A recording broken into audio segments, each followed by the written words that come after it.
Hi everyone, my name is Rodney Smith. I'm here with Board Game Geek at SPIEL 2018. I've been joined by Ronnie Renton of Mantic Games. Ronnie. Hi Rodney. Hi, good to see everybody. Good to see you again. Good to see you, Rodney. What do we got here? We've got a new game from Mantic, right? We have. It is The Walking Dead, Here's Negan, the board game. It is. So we did a couple of years ago, we put out Walking Dead All Out War. That's right, yes. Which was a skirmish game. Lots of minis. Board game crowd actually scored very, very highly on Board Game Geek, 8.3. But we know that there is people who want to play a board game. They understand board games.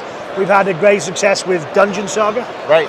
And so you didn't skimp on miniatures here either. I see there's still miniatures. We don't skimp on minis. It's always about the minis. We're slowly introducing minis to the board game crowd. Right.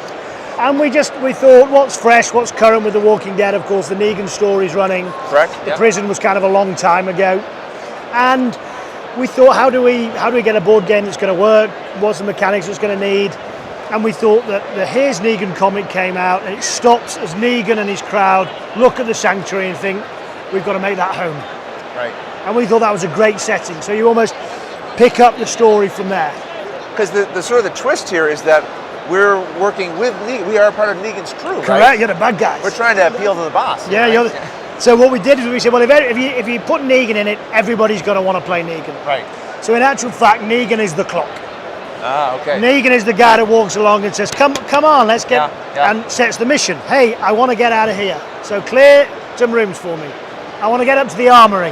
Okay. So is this scenario based then? So it's scenario based. Okay. Lovely rule book. Right. First bit is a little bit how you move, how you fight, how you walk through.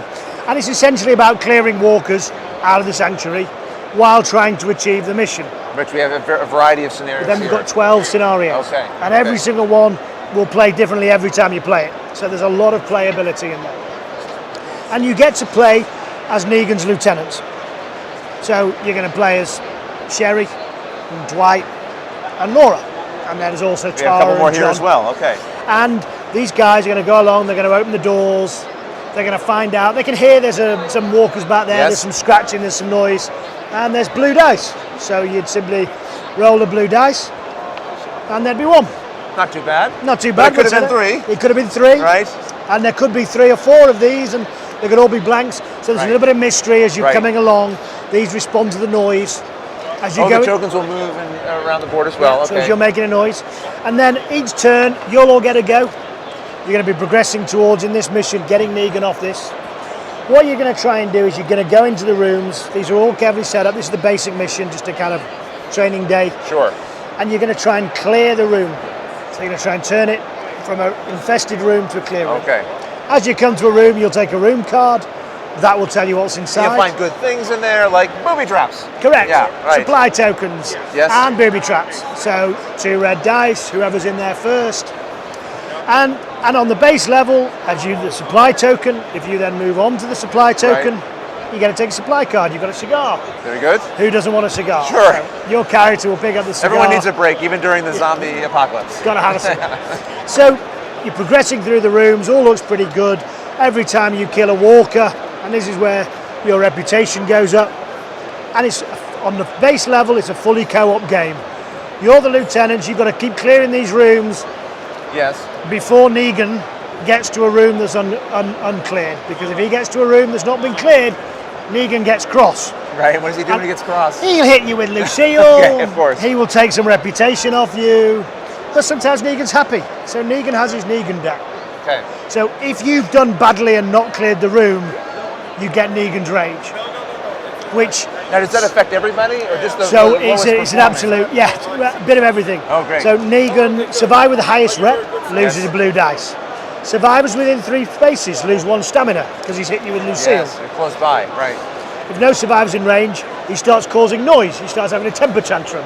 So all of these zombies will start walking towards you. Thanks, Negan. Negan. Yeah. If it's adjacent, he will actually kill anything you're standing next to. Okay. So you do sometimes go, Negan. Come on over here. But when you call him over, you lose reputation.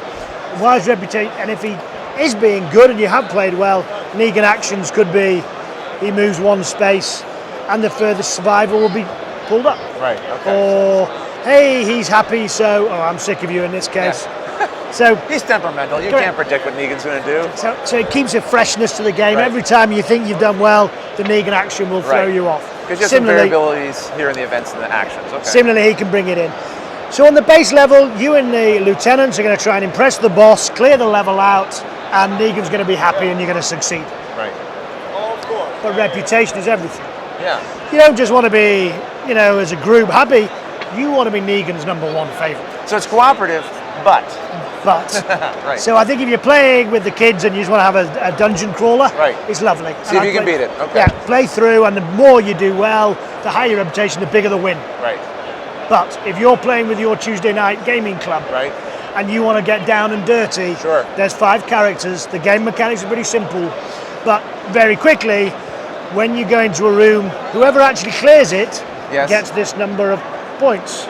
Okay. So everyone in the room gets 1 point, but if you're cleaning a 3-point room, you get 3. Okay. Right. Right. If you kill a zombie, if you actually kill it, you get a point.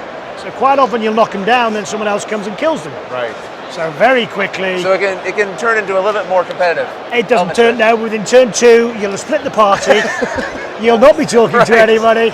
So yeah, it gets very competitive. There is that meta level where it really gets really chunky and crunchy. And along with the variety you said in the characters and the events and the actions, you also have, again, the 12 scenarios, so different ways to play it even there, right? And each time you usually get to just near the end and you realise if we don't actually start working together again, We're all gonna going to lose fail. anyway. Right. So then you force back together. So there is a kind of startup phase, a middle phase, and then a final phase where you drive for it and you're all then playing to win. But Is this available right now? right, it's shipping out in the stores over the next week or 2. It's just landed in the ports, so you should be seeing it in the stores in the next 2 to 3 weeks. Well, thank you for the overview, Ronnie. We appreciate pleasure. that. And all of Thank you you, very much. thanks for watching. Thanks, everybody.